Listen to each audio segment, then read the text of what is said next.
네, 오늘은 강의로서는 마지막 시간입니다.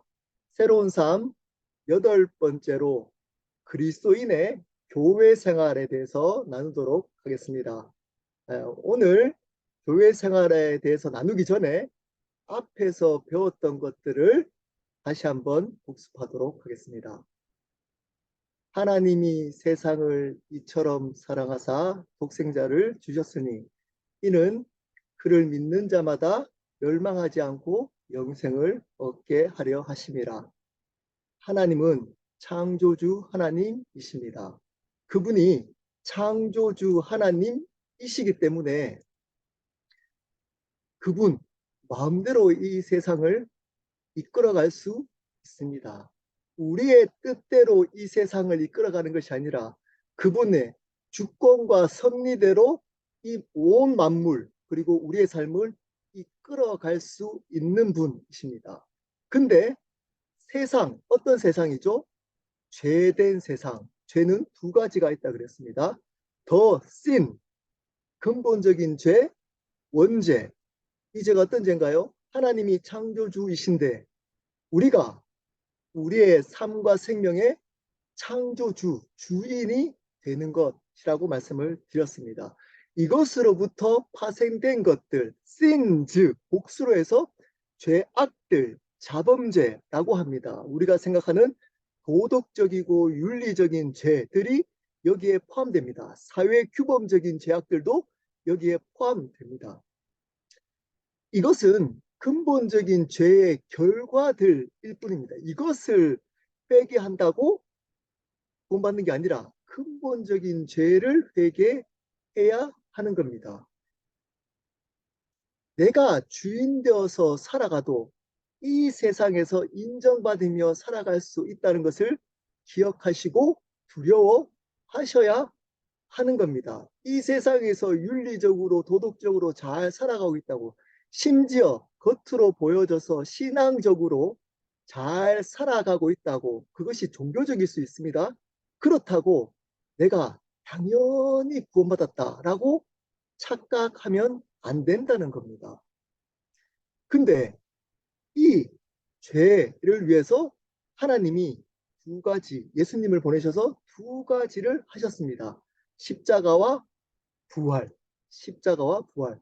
십자가는 단번에 영원히 우리의 근본적인 죄, 우리가 주인 되어서 하나님과 단절되었던 그 죄를 그분이 약속대로 피 흘려 돌아가심으로 말미암아 단번에 영원히 우리의 죄를 용서한 사건입니다. 그분이 유일한 구원자가 되셨습니다. 하나님의 영원한 사랑과 은혜 그리고 하나님의 공의가 십자가에서 이루어졌다고 말씀을 드렸습니다. 그리고 3일 만에 저번 주가 부활절, 이번에 한국은 이번 주인가요? 미국은 저번 주가 부활절이었습니다. 그래서 예수님이 십자가에 돌아가신 것으로 끝나는 것이 아니라 그분이 부활하셨습니다. 부활하셨다는 의미가 뭐라 그랬나요? 인간은 구원할 수 없습니다. 그분이 하나님이심을 증명하신 겁니다. 그분이 부활하셨다는 것은 그분이 하나님이시라. 예수님이 하나님 어떤 분, 어떤 하나님이라 그랬죠? 창조주 하나님이십니다. 그분이 창조주 하나님이 되신 사건입니다. 그러므로 예수 그리스도가 주님이 되시는 겁니다. 그분이 부활하셨다는 것은 예수 그리스도가 우리의 삶과 생명뿐만 아니라 모든 만물의 주님이 되셨다는 의미입니다. 이 두 가지가 십자가와 부활이 복음의 내용입니다. 이 지식을 안다고 구원받는 거 아닙니다. 근데 모르면 모른다고 해서 또 구원 못 받는 것도 아니지만 왜냐하면 예수님이 찾아온 사건이니까. 근데 이 복음을 모르면서도 자기는 당연히 구원받았다고 착각하시면 안 됩니다. 자, 복음의 내용 정리합니다. 반드시 툭 치면 나와야 됩니다. 이 복음의 내용은 복음의 내용이 뭔가요? 예수 그리스도께서 십자가에 돌아가심으로 말미암아 우리의 유일한 구원자가 되시며 우리의 죄를 용서하신 유일한 구원자가 되시며 십자가죠. 3일 만에 부활하셔서 우리의 삶과 생명의 주인 되신 것. 한 문장으로 이 복음을 반드시 기억해야 됩니다. 생각보다 이 복음의 내용이 희미한 분들이 너무 많습니다. 여러분 기억하셔야 됩니다. 복음의 내용. 자, 그러면 알고 있다고 구원받는 거 아닙니다. 알고 있는 것으로만 구원받는다면 사단도 구원받는다라고 얘기를 했습니다. 이것을 어떨 때 구원받는 거죠? 믿을 때에 구원받는 겁니다. 그것이 복음인 겁니다. 이 복음의 내용을 믿을 때에 구원받는 소식, 그게 복음인 겁니다. 여러분 믿음은 두 가지입니다. 다 두 가지죠. 죄 두 가지. 십자가 예수님이 하신 일 두 가지. 그리고 믿는 것, 믿음 두 가지. 회개와 영접. 회개는 방향을 바꾸는 것이라고 했습니다. 방향을 내가 주인 됐던 삶에서 예수님이 주인 된 삶으로 방향을 바꾸는 것입니다. 회개의 원어적 의미가 방향을 바꾸다입니다. 그 자리를 떠나고 방향을 바꾸는 겁니다. 그리고 영접, 사실은 이 영접이 더 중요합니다. 방향을 바꿔서 그분을 믿는 것은 영접, 요한복음 1장 12절 영접하는 자 곧 그 이름을 믿는 자마다 하나님의 자녀가 되는 권세를 주셨다. 믿음은 영접하는 것이다. 영접이 뭐라 그랬나요? 사람을 초대하는 개념이다. 초대하는 개념입니다. 여러분 초대해놓고 여러분이 하고 싶은 거 하지 않고 그 손님에 맞는 대화, 손님을 위해서 대화하고 손님을 위해서 음식도 대접하잖아요. 이 개념인 겁니다. 영접은 문을 두드려서 그분을 여러분 삶 속에 초대하는 겁니다. 어떤 분으로? 구원자이자 주인으로 초대하는 겁니다. 언제까지? 손님이 떠나갈 때까지, 그분이 떠나갈 때까지. 언제 떠나가나요? 여러분 초대하면 그분은 떠나가지 않습니다. 그러므로 영접은 그분을 우리의 삶에 초대해서 더불어 살아가기로 결단. 언제까지? 영원히. 그분을 위해서 살아가는 결단입니다. 주인이 바뀌는 겁니다. 주인이 바뀌는 결단입니다. 그럴 때 구원받는 겁니다. 예수님을 그냥 구원자로만 애드하시면 안 됩니다. 영접하셔야 되는 겁니다. 그냥 주일에 또 입술로 예수님 주여 주여 한다고 교회생활 열심히 한다고 심지어 목사, 선교사, 신학교 교수, 장로, 안수집사 된다고 구원받는 거 아닙니다. 그분을 영접해야 구원받는 겁니다. 그분을 주인으로 내 삶에 초대하고 그분을 더불어 살아가기로 주인이 바뀌는 결단해야 구원. 자, 이게 복음입니다. 자, 정리 다시 합니다. 예수 그리스도가 십자가에 돌아가심으로 말미암아 우리 죄를 용서한 유일한 구원자가 되시며 3일 만에 부활하셔서 우리의 삶과 생명의 주인 되신 것을 믿는 것은 영접하는 건데 그렇게 이루신 그 예수님을 나의 주님, 구원자이자 주님으로 영접하는 것, 받아들이는 것. 이것이 복음. 여러분 계속 기억하셔야 됩니다. 계속 기억하셔야 됩니다. 매일매일 기억하셔야 됩니다. 자, 이렇게 영접한 사람, 구원받은 사람은 어떤 삶을 산다 그랬죠? 심플합니다. 어떤 삶을 살죠? 구별된 삶, 구분된 삶, 분리된 삶이 아니라 이 세상이라는 이 공간에, 시간과 공간에 세상 사람들과 더불어 살아가는데 다른 모습으로. 뭐가 다를까요? 주인이 다른, 목적이 다른 모습으로 살아갑니다. 예수 그리스도를 주인으로 인정하는 삶을 살아갑니다. 그리고 어떻게 하죠? 그런 사람을 만들어갑니다. 그런 제자 삼는 삶. 내가 구별된 삶을 살고 구별된 제자를 만들어가는 삶. 그냥 복음만 전하는 것으로 끝나는 것이 아니라 복음을 전하지 못하는 사람도 많잖아요. 거기서 끝나면 안 됩니다. 복음을 전하고 어떻게 해야 된다고요? 구별된 삶을 살아가는 제자까지 만들어가는 삶을 사셔야 되는 겁니다. 여러분의 배우자를 그런 사람으로 섬겨야 되는 겁니다. 여러분의 자녀를 그런 자녀로 만들어 가야 되는 겁니다. 교회에서 그런 아이들 가르친다면 아이들을 그 제자로 만들어 가야 되는 겁니다. 목사는 목회를 통해 그런 제자를 만들어 가야 하는 겁니다. 사람을 많이, 교회를 많이 오게 하는 그러한 부흥도 요즘, 저는 느낀 그것도 무조건 터부시하면 안 되겠더라고요. 그런 것도 중요하지만 더 중요한 것은 제자.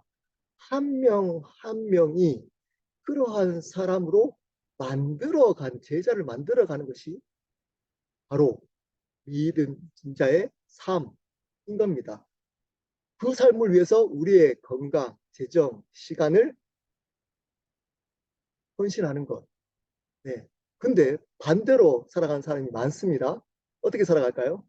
하나님을 이용해서 재정, 건강, 성공을 위해 그분을 이용하는 것을 은혜라고 착각하는 사람들이 많습니다. 여러분, 그 은혜 아닙니다. 진짜 은혜는 뭘까요?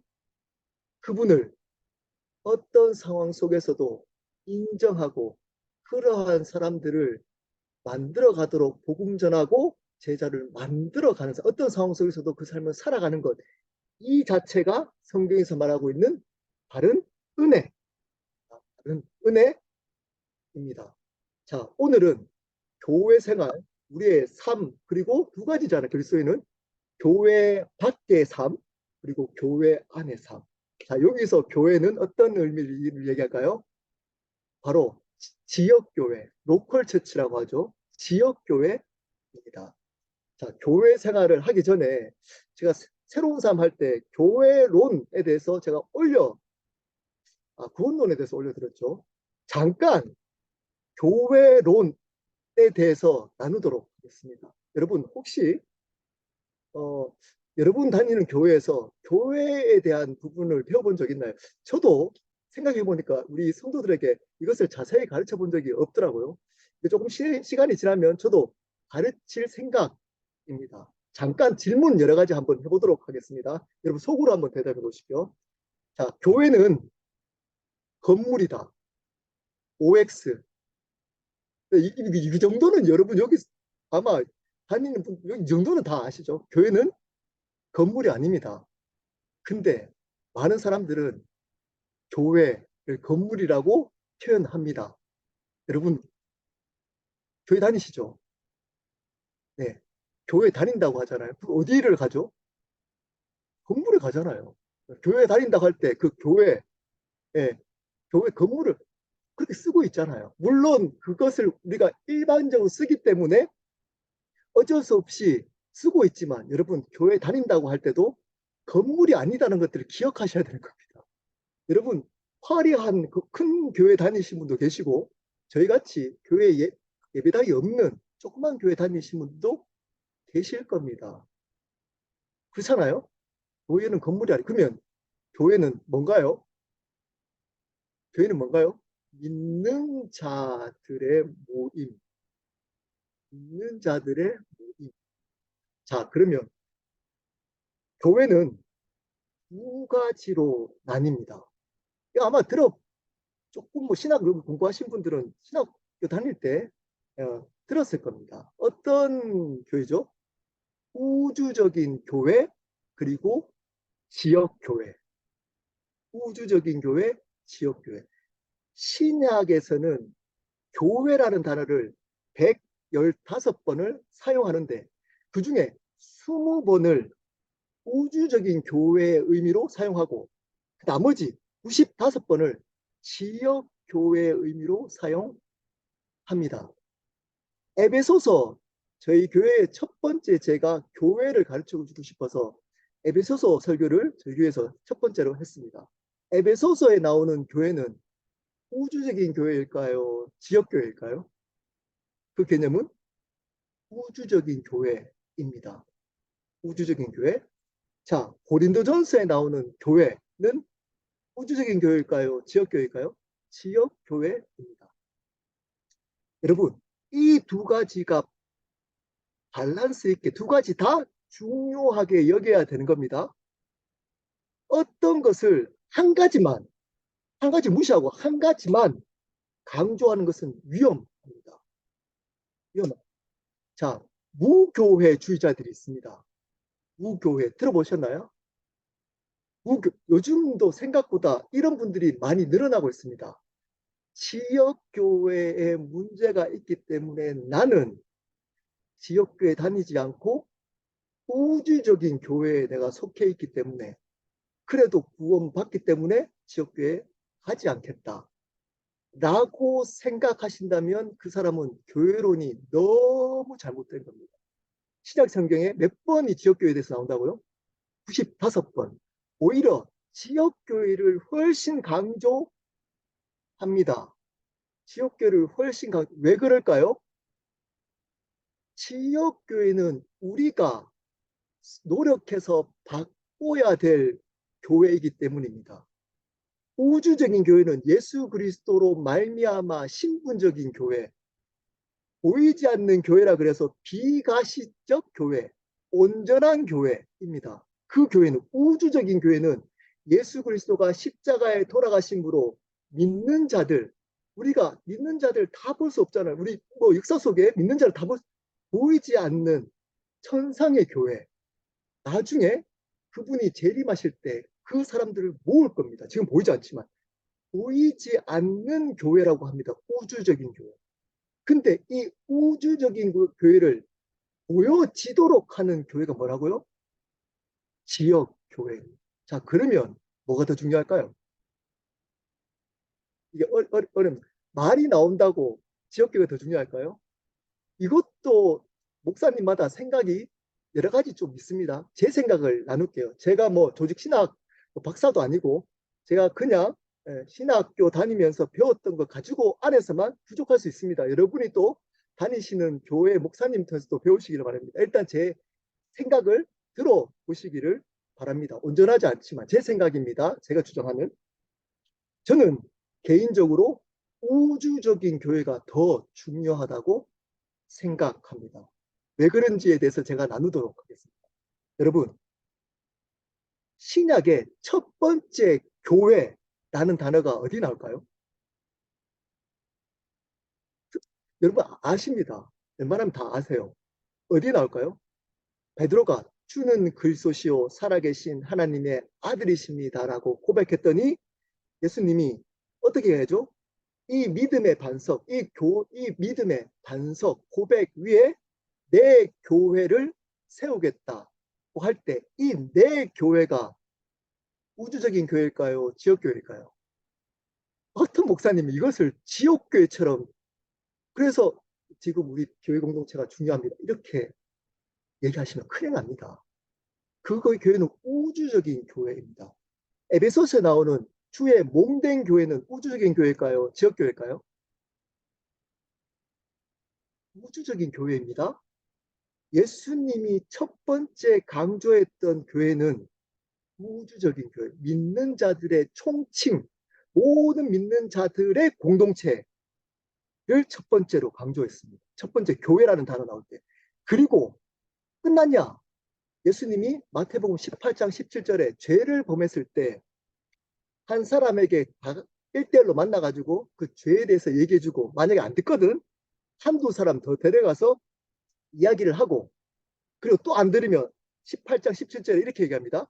만일 그들의 말을 듣지 않으면 교회에서 말하고 교회가 가서 그에게 권면하고 만약에 그래도 말이 안 들으면 이방인처럼 취급해버려라.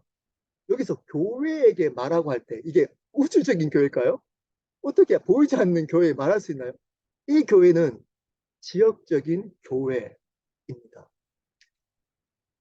여러분, 우주적인 교회는 우리가 믿음으로 말미암아 신분적인 교회이고 온전한 교회이고 완벽한 교회이고 우리가 내가 나가고 싶어도 탈퇴 못합니다. 탈퇴 못합니다. 자, 근데 지역 교회는 우리가 선택할 수 있나요, 없나요? 있습니다. 있습니다. 그리고 여러분, 지역 교회는 좋은 교회가 있을까요, 없을까요? 모든 교회가 하나님의 교회인가요?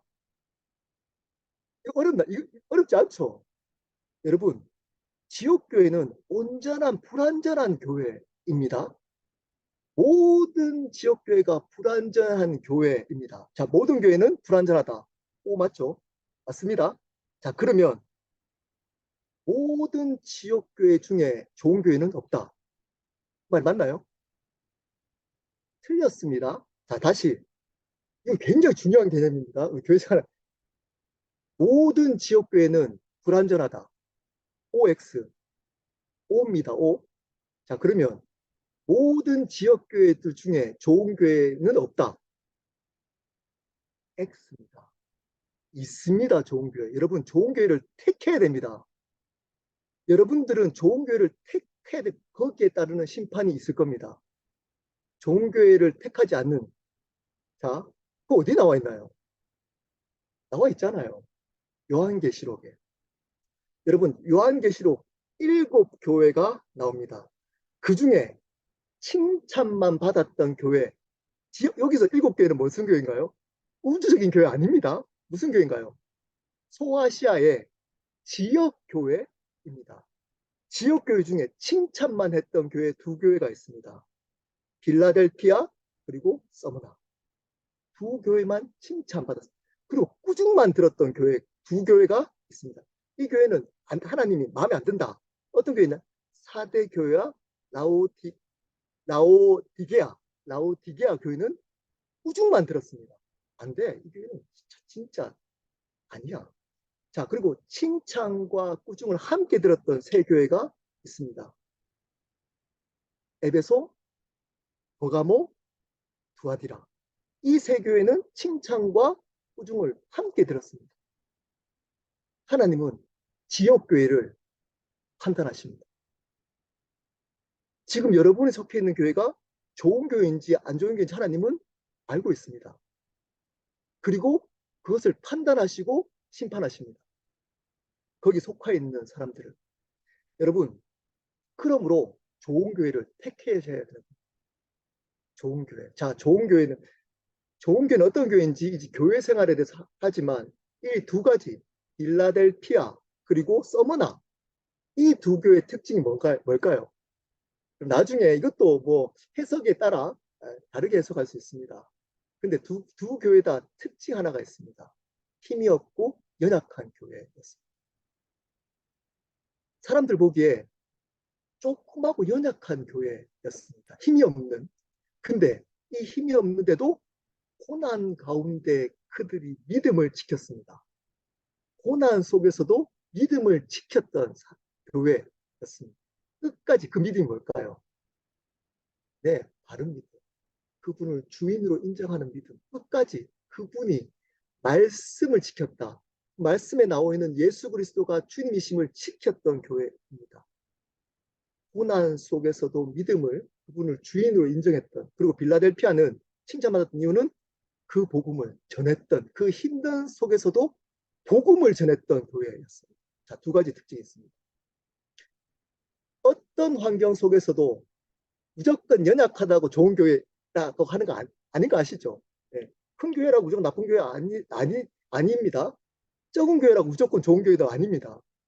적은 교회라도 하나님 보시기에 기뻐하는 교회가 충분히 될 수 있다는 겁니다. 커서 하나님께 더 큰 영광을 돌린다. 이렇게 얘기하시면 안 됩니다.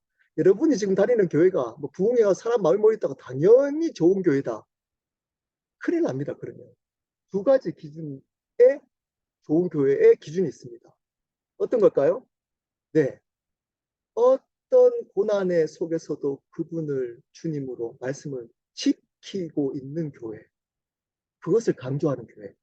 어떤 상황 속에서도 예수 그리스도를 주님이라고 인정하도록 가르치는 교회. 첫 번째. 두 번째, 복음을 전하는 교회.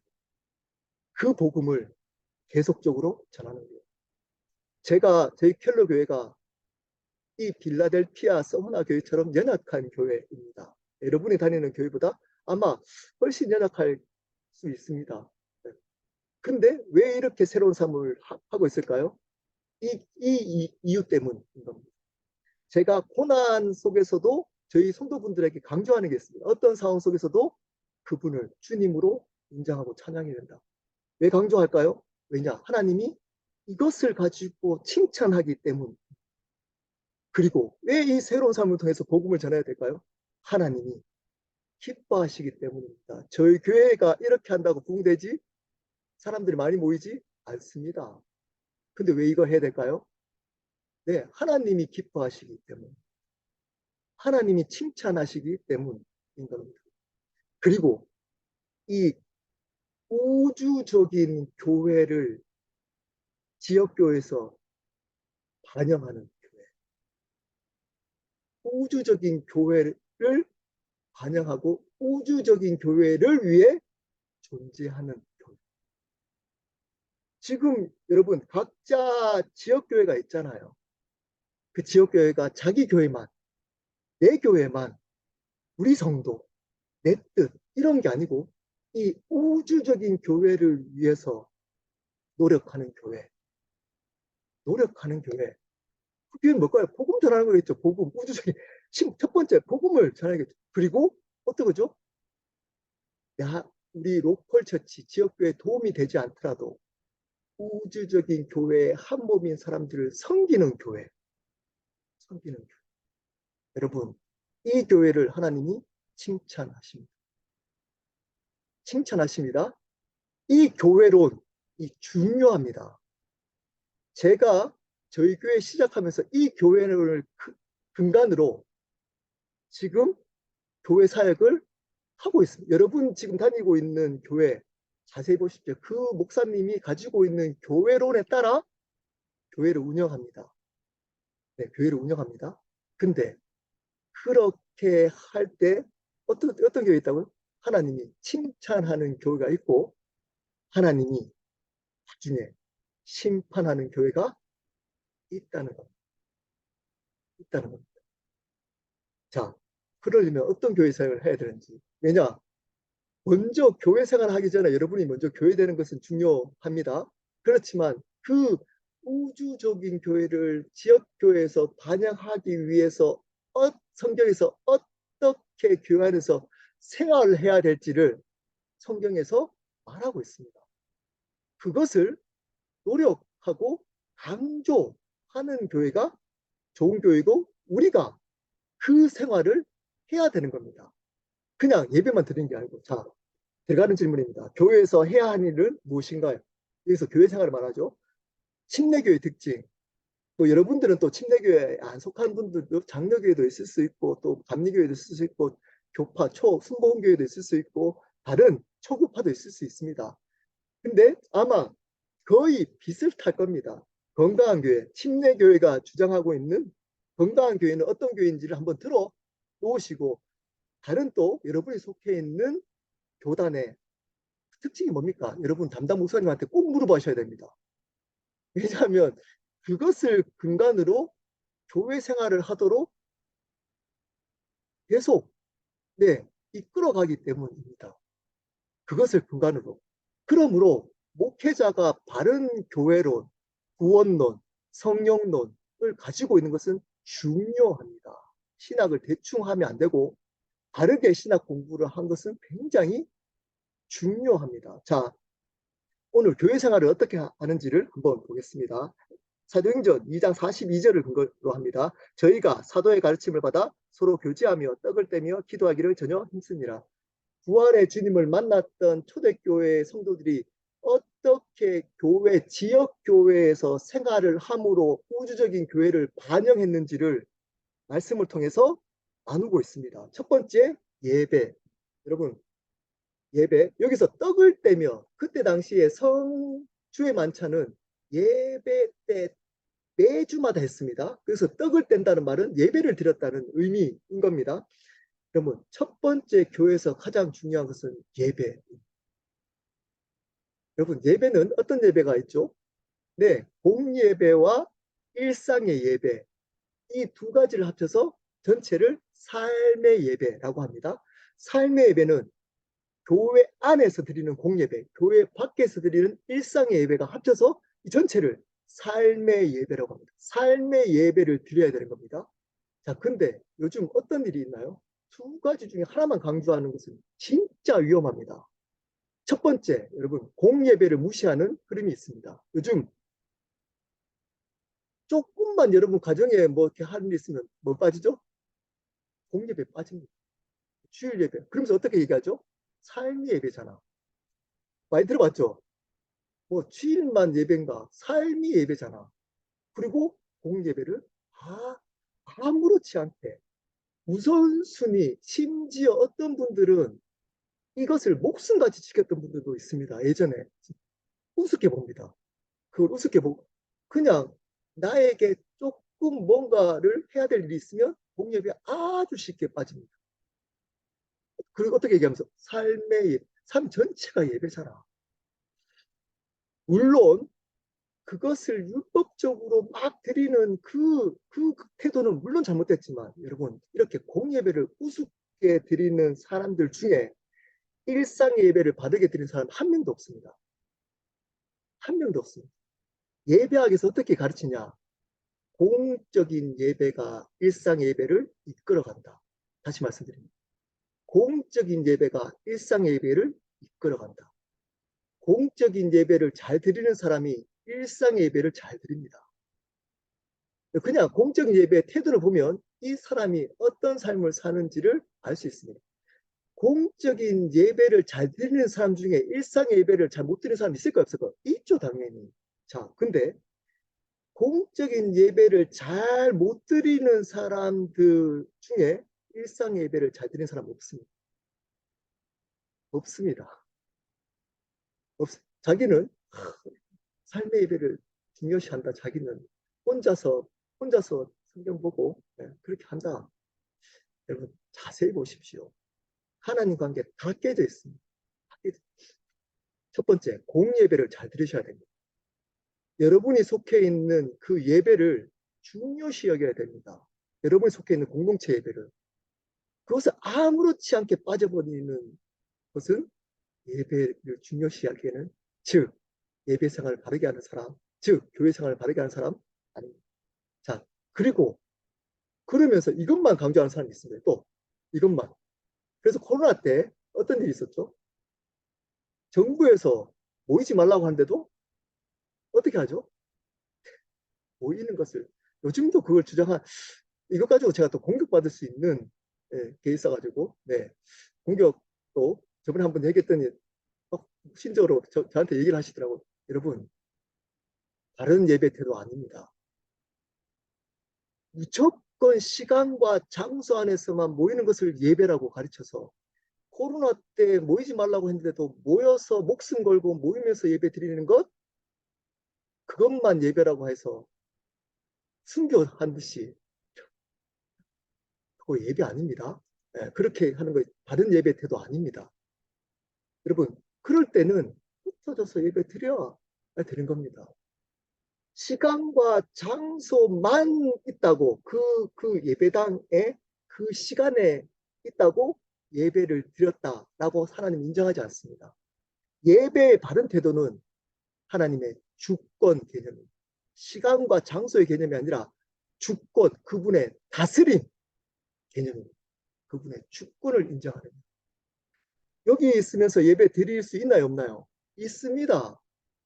있습니다. 여기서 그분을 주인으로 인정함 이 자리에 있다면 여러분 설거지 드리면서 예배 드릴 수 있나요, 없나요? 있습니다.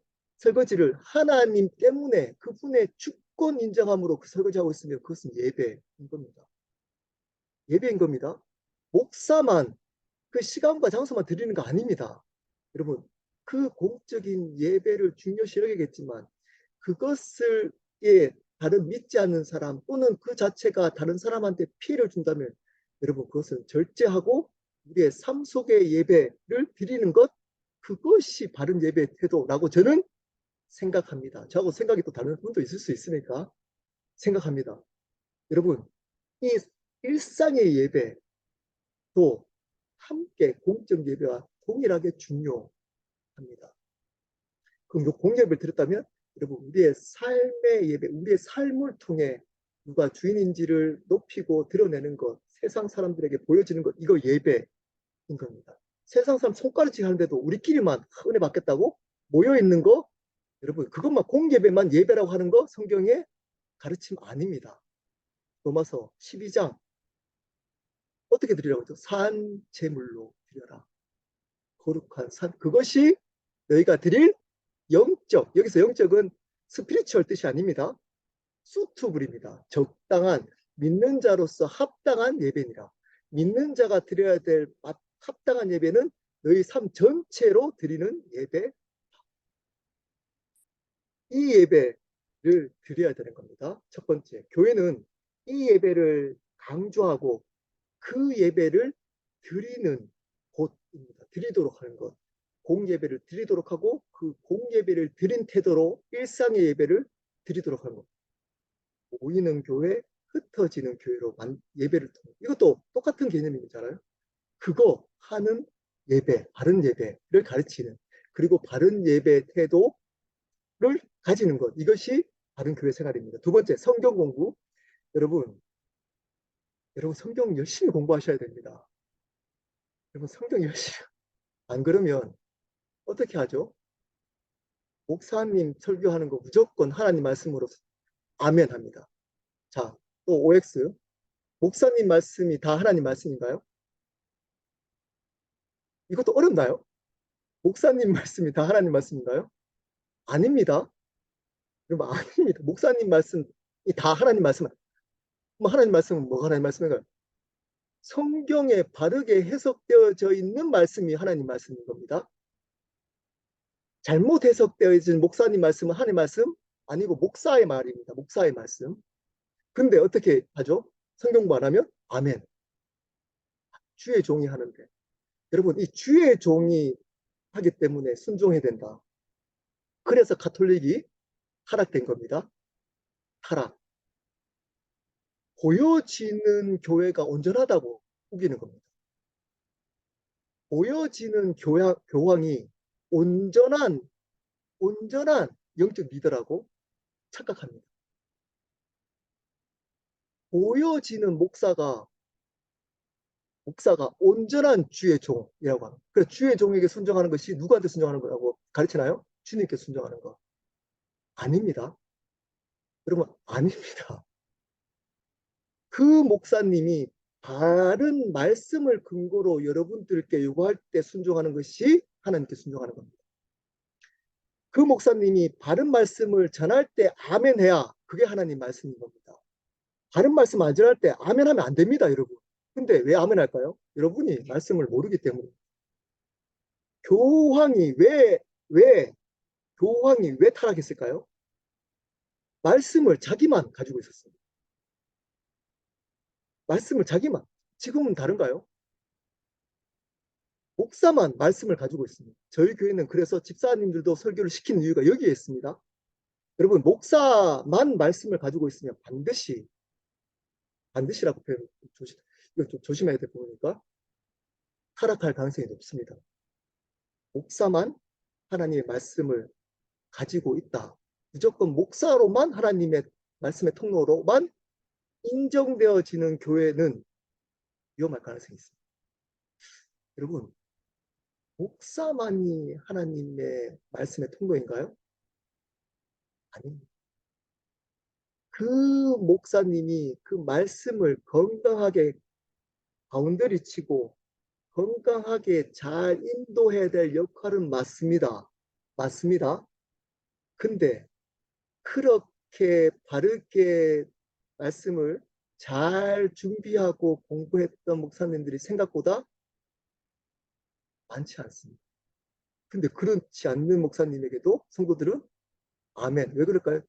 이분이 유일하게 하나님의 음성을 들려주는 주의 종, 유일한 주, 뒤에 얘기할 겁니다. 주의 종이라고 가르치고 배우기 때문에 아멘 아닌 거 아멘 하면 안 됩니다. 아멘 아닌 거 아멘 하시면 안 돼요. 그러면 어떻게 해야 되냐면 성경 공부에 성경 공부. 말씀을 공부하고 알아야 됩니다. 성경 통독하고 성경을 읽으셔야 됩니다. 그래야 분별할 수 있습니다. 성경 공부 하셔야 됩니다. 사도의 가르침을 받아 목사의 가장 중요한 것 중에 하나는 말씀을 바르게 설교하고 가르치는 겁니다. 바르게 설교하고 가르치는 것. 복음을 바르게 가르치고 설교하는 겁니다. 성경 공부, 복음과 말씀을 바르게 배워야 합니다.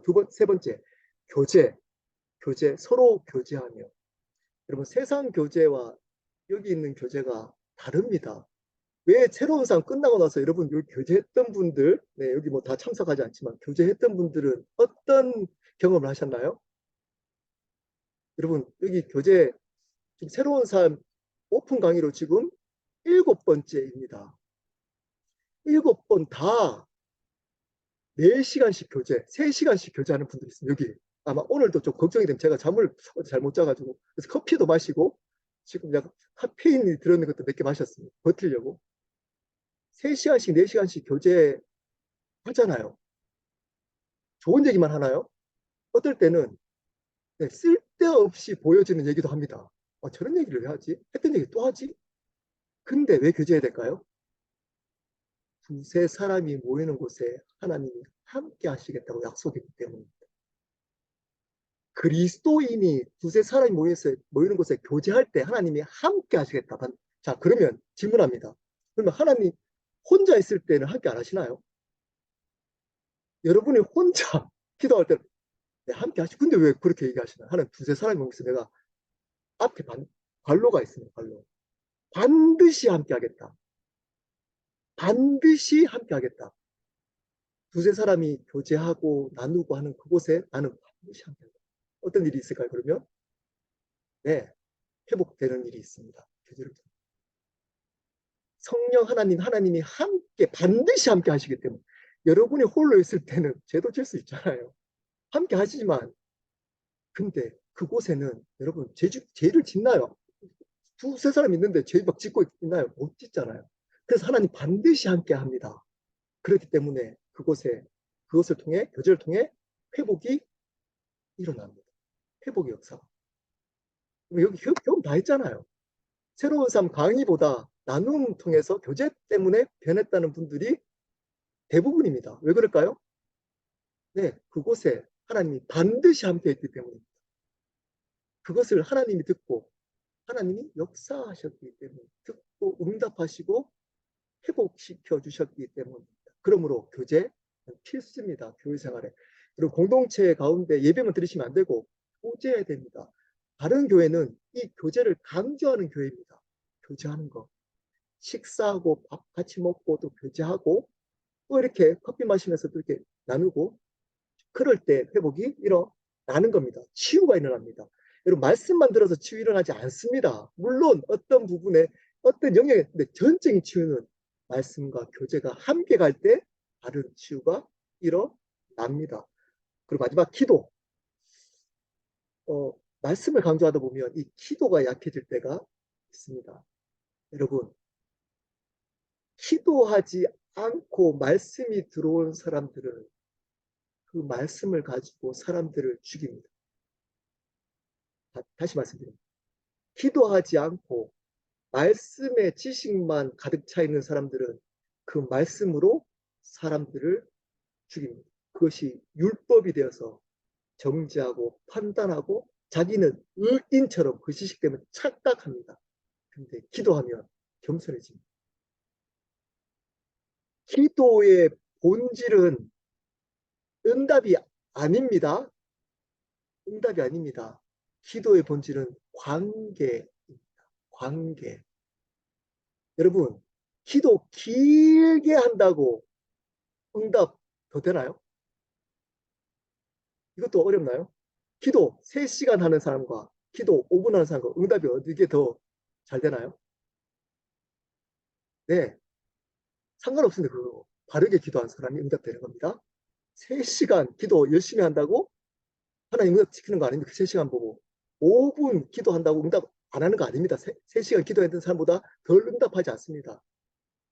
근데 기도가 관계가 되는 사람은 오랫동안 기도합니다. 왜 그럴까요? 그 자체가 은혜라는 것을 알기 때문에. 그 자체가 은혜라는 것을 알기 때문에.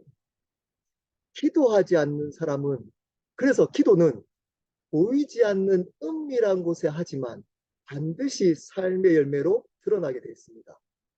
어떻게 드러날까요? 겸손합니다. 기도하는 사람. 여러분, 기도하는 사람의 특징은 겸손.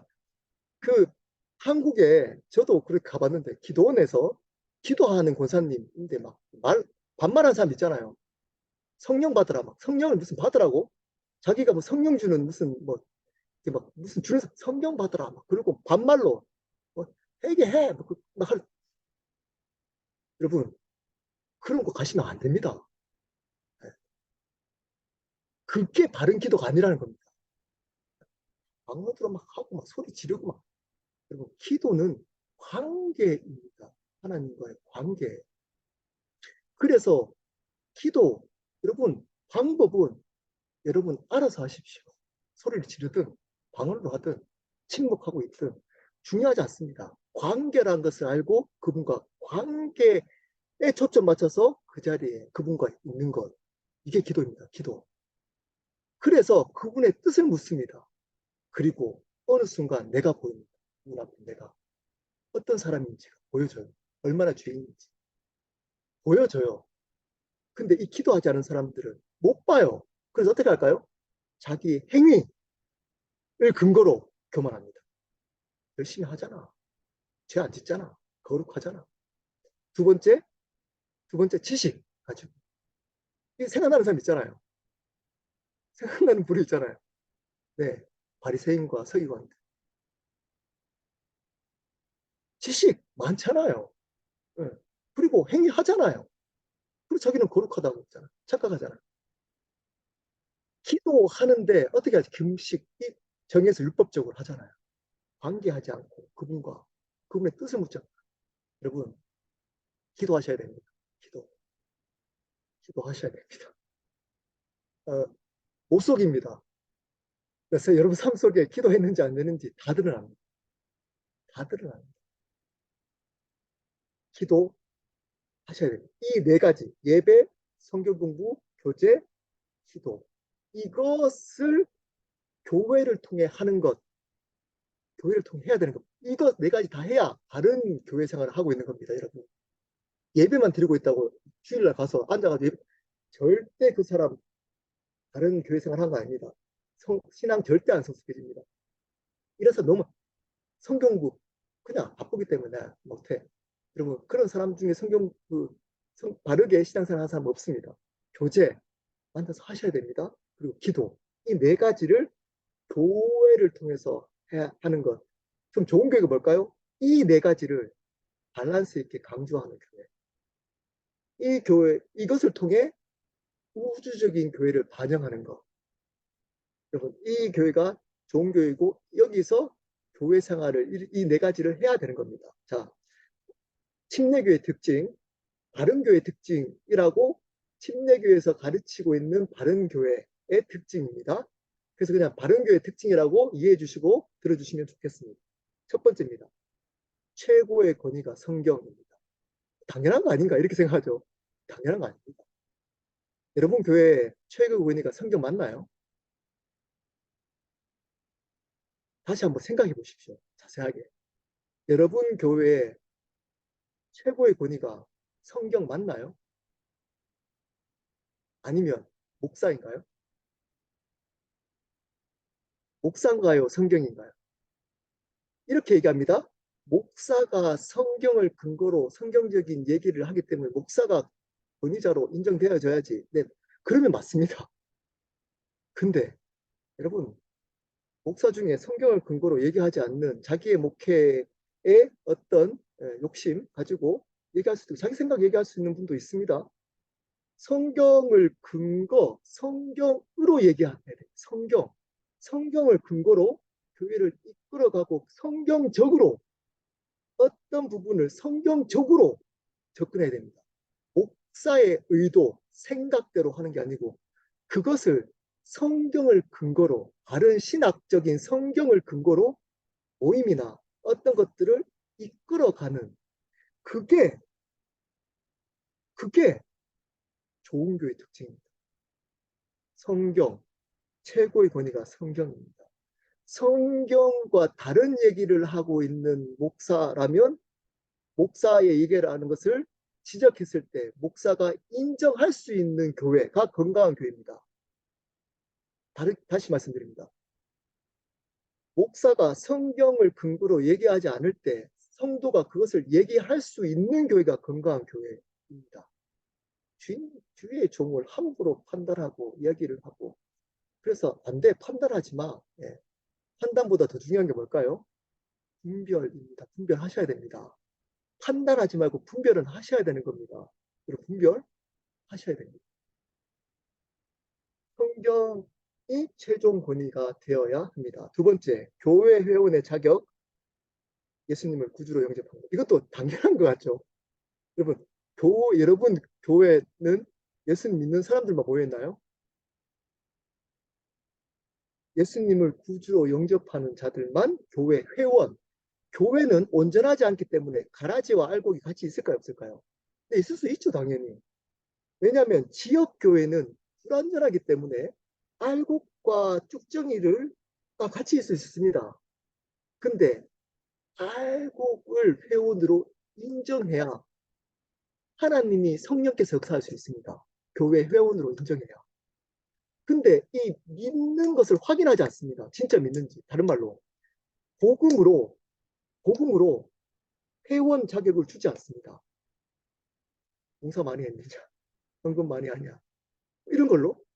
여러분, 저희 교회가 그래서 새로운 삶을 한 분만 교회 회원의 자격, 멤버십을 줍니다. 왜냐하면 물론 그것도 온전하지 않을 수 있겠죠. 다 누가 또 좀 공격하더라고요. 다 그렇다고 해서 이 복음 새로운 삶을 통해서만 예수님 영접한 것만 또 예수님 영접한 겁니까? 라고 저한테 또 얘기를 하더라고요. 저는 그렇게 생각하지 않습니다. 새로운 삶에 있는 내용만 해서 예수님 영접했다고 생각하지 않습니다. 다르게 예수님 찾아오는 거니까 판단해서 그렇지만 노력해야 되잖아요.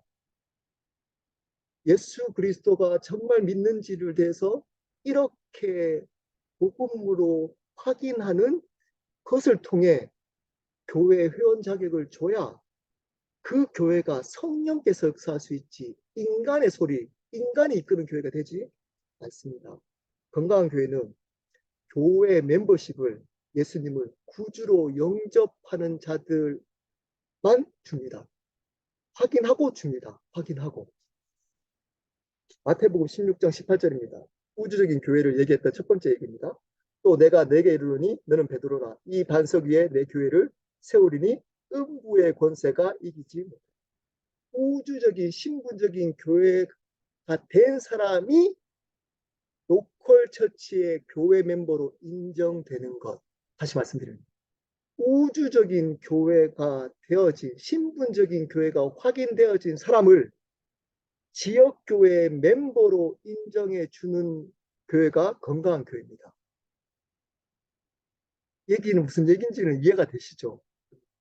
이 교회가 너나 나나 네, 얼마 다니면 그래서 저는 개인적으로 큰 교회는 다 큰 교회라고 해서 다 건강하지 않는 교회라고 저는 생각하지 않습니다. 큰 교회 중에서도 건강한 교회가 있을 수 있습니다. 하지만 큰 교회가 건강하기가 정말 어렵습니다. 왜 그럴까요? 이것 때문입니다. 우주적인 교회가 아닌 사람도 지역교회 멤버로 줍니다. 집사님, 전부 다. 그래서 그들이 많이 모여서 그분들 안에 인간적인 단체가 되어버립니다. 그냥 로컬 처치만 강조되는, 즉 불완전한 교회로서만 존재되어져 버리는 우주적인 교회에 드러내는 일들을 못하고 그냥 불완전한 교회로만 존재하도록 만들어 버릴 수 있는 교회가 큰 교회들입니다. 대형 교회들. 조심하십시오. 대형교회 다니시는 분들. 목사님들이 개인적으로 확인해 주지 않습니다. 여러분의 신앙을, 구원을. 그냥 예배 드리고, 잘 드리고, 예배 참석하고, 이렇게 앉아서 찬양팀, 훌륭한 찬양팀 앉아가지고 예배 보고, 보고, 말씀 들으면서 이렇게 아멘 하고, 그러면, 그리고 여러분 자발적으로 참석하든 안 하든, 그냥 그러한 분들이 많이 모여져 있는 이 교회가 건강할까요? 근데 그런 교회를 요즘은 좋은 교회라고 그럽니다. 부흥하는 교회. 좋은 교회. 좋은 교회 여러분 좋은 교회, 그 교회 좋은 교회 다니네요. 할 때 어떤 기준으로 여러분 얘기하나요? 네. 유명한 목사님이 있는 큰 교회. 큰 교회. 이런 교회를 좋은 교회라고 하는 경우가 많습니다. 이제 조금 껴있는 분들 그렇게 얘기하지 않지만 대부분 그렇게 착각할 수 있습니다. 여러분, 신분적인 우주적인 교회가 된 사람을 지역교회 멤버로 주는 교회가 건강한 교회입니다. 확인할 수 있는 교회가 건강한 교회입니다. 세 번째, 가르침입니다. 만인 제사장. 베드로전서 2장 9절. 그러나 너희는 택하신 족속이요 왕 같은 제사장들이요 거룩한 나라요 그의 소유된 백성이니 이는 너희를 어두운 데서 불러내어 그의 기이한 빛에 들어가게 하신 이의 아름다운 덕을 선포하기. 너희는 택하신 족속이요 왕 같은 제사장들. 제사장이다. 한 명이 아닙니다. 제사장들. 물론 어떤 사람들이죠. 믿는 모든 사람들이 택하신 족속이고 제사장이라는 겁니다. 만인 제사장. 신약 성경은 목사만 주의 종으로 가르치지 않습니다. 모든 사람이 주의 종. 근데 목사만 주의 종으로 가르치는 교회는 건강한 교회 아닙니다. 아닙니다. 건강한 교회. 이렇게 얘기하면 아마 공격 많이 하겠죠. 저 가지고. 네, 하셔도 됩니다. 네. 성경은 목사만 주의 종이라고 하지 않습니다. 목사는 뭐죠? 직분입니다. 목사, 그 다음에 부목사, 그 다음에 장로, 그 다음에 안수집사, 그 다음에 집사, 그 밑에 뭐죠? 평신도.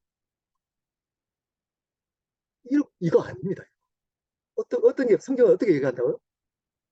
목사, 부목사, 장로, 집사, 평신도. 똑같습니다. 역할, 질서가 다릅니다. 우선순위가 다른 겁니다. 질서, 역할이 다른 겁니다. 역할. 근데 목사만 주의 종이라. 주의 종을 통해서 주의 종. 여러분 그렇게 핑계대고 목사님을 자꾸 주의 종으로 몰아가서 여러분 주의 종 안 되려고 하지 마십시오. 여러분 목사만 주의 종으로 만들어 놓고 여러분은 주의 종 여러분이 주의 그 목사님을 기대하는 거 있잖아요. 그래서 주의 종이라고 하잖아요. 그거 여러분도 같이 살아셔야 돼요. 주의 종처럼 사셔야 된다니까요. 왜냐 모든 사람이 주의 종으로 가르치는 교회가 건강한 교회입니다. 목사가 역할로서만 존재하도록 만드는 위에 있지 않고 섬기려고 하는 교회. 목사가 낮아지는 교회. 목사가 자꾸 위로 올라가지 않고 그분만 뭔가 특별한 기득권이나 어떤 특별한 존재로 만들어지지 않는 게. 어떤 목사는 네, 보디가드 두고 네, 오면 이렇게 흔들잖아요. 네. 그리고 플랜카드 들고 환영합니다. 목사님. 건강한 교회 아닙니다. 어떤 사람을 환영해야 되죠? 힘없고 어려운 사람이 왔을 때 그렇게 해야 됩니다. 그렇게. 아프고 힘든 사람들을 그렇게 환영해야 된다니까요. 근데 목사를 그렇게 특별한 존재로 주죠. 그 교회는 건강하지 않습니다. 건강하지 않습니다. 여러분 선택하셔야 돼요. 직분은 목사와 집사. 성경은 목사와 집사. 이거는 침례교에서 가르친 거니까 이건 넘어가도록 하겠습니다. 침례교에서는 직분은 목사와 집사 그리고 같습니다.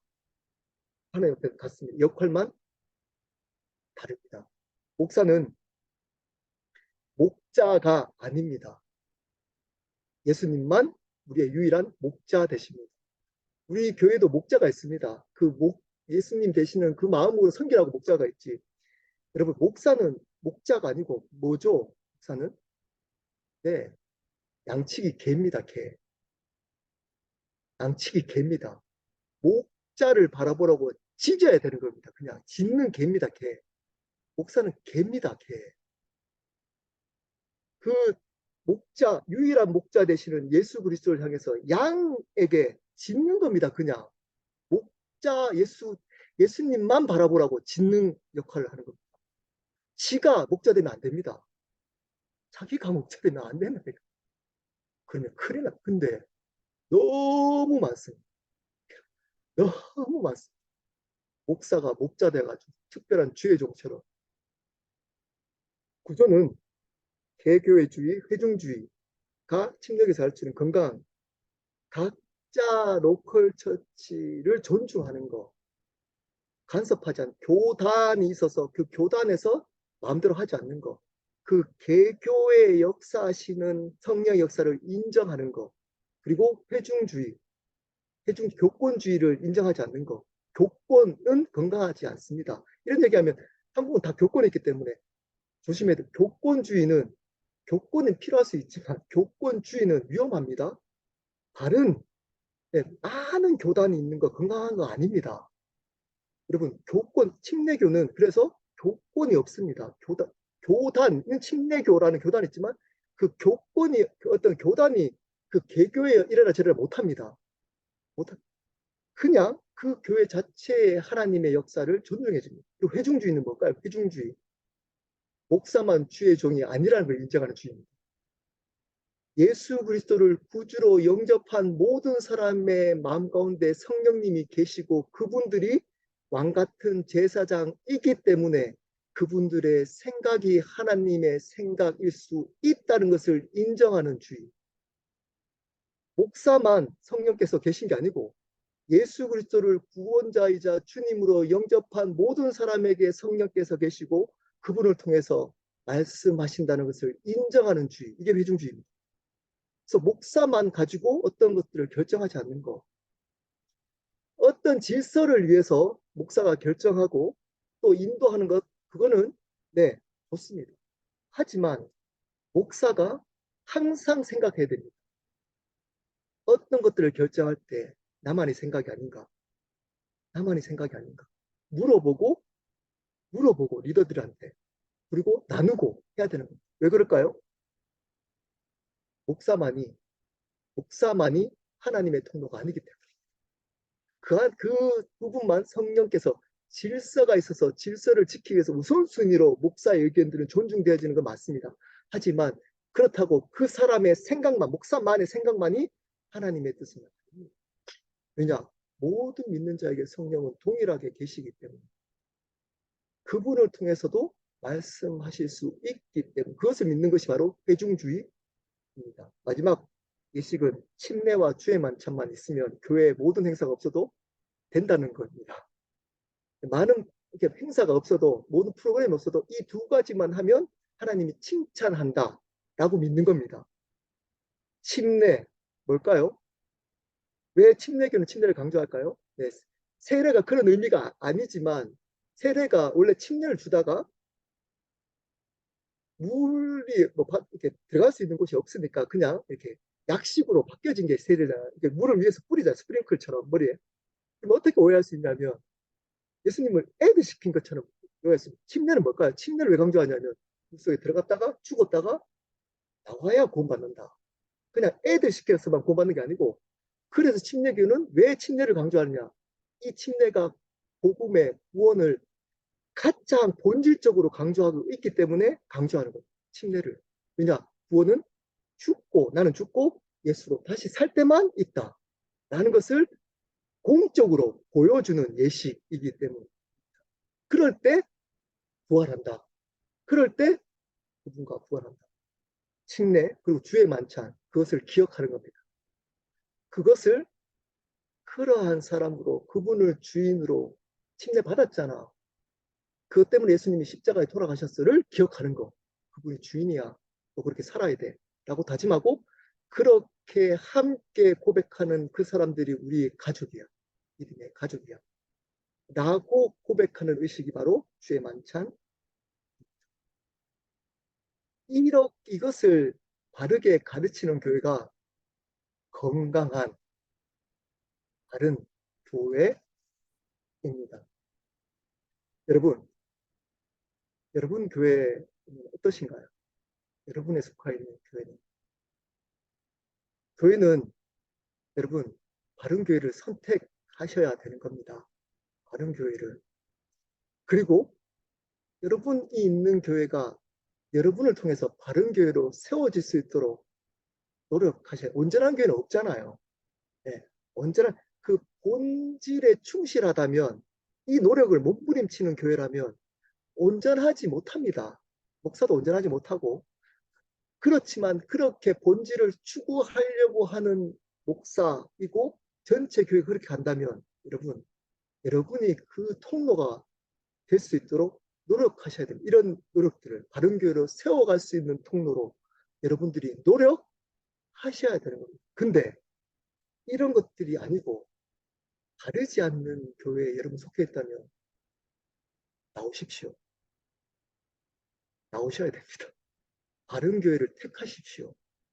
그래야 마지막 날 요한계시록에 나오는 여러분 인중듣지 않습니다. 심판받지 않습니다. 여러분이 그 교회를 택한 것에 대한 심판을 받을 겁니다.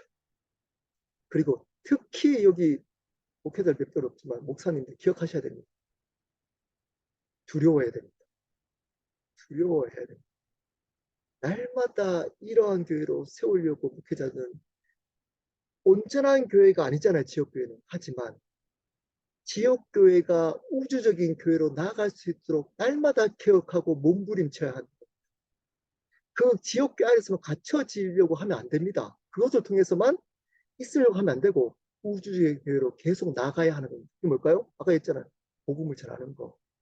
믿지 않는 사람들에게 복음을 전하고 그 사람들을 함께 할 수 있는 형제자매로 만들어가는 그러한 일들을 해야 되는 겁니다. 그래야 칭찬받을 수 있습니다. 함께 기도하도록 하겠습니다.